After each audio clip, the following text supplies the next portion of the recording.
Dhaka medical college হাসপাতালে মৃত ঘোষিত এক নবজাতক কেঁদে উঠল দাফনের সময়।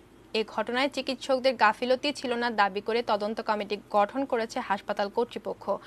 নবজীবন পাওয়া শিশুটিকে ঢাকা মেডিকেল কলেজ হাসপাতালেই ভর্তি করা হয়েছে।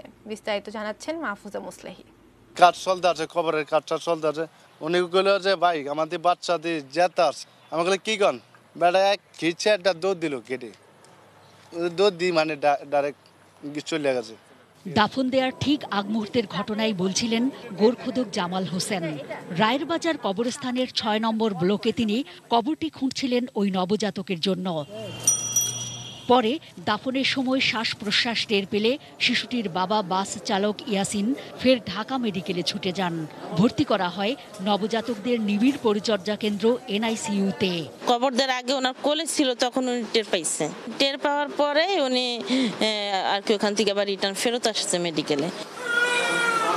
হাসপাতাল পরিচালক জানিয়েছেন, অন্তঃসত্ত্বা মায়ের খিঁচুনি থাকায় অপরিণত শিশুটিকে ডেলিভারি করাতে হয়েছে।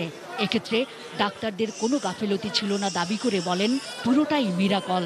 তবু জীবিত শিশুকে কেন মৃত ঘোষণা করা হলো তা তদন্তে একটি কমিটি গঠন করা হয়েছে।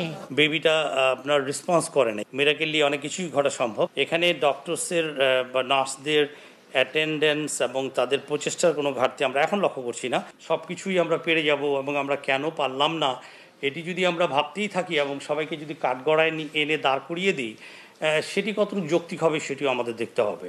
এ বিষয়ে খোঁজ নিতে গেলে ক্যামেরার সামনে না আসার শর্তে নানা অভিযোগ জানান কর্মরত কেউ কেউ। জানিয়েছেন, গাইনি ও লেবার রুমের ECG মেশিন ঠিকমতো রিডিং দেয় না, এমনকি অকেজো হয়ে পড়ে আছে বেশ কিছু মেশিন।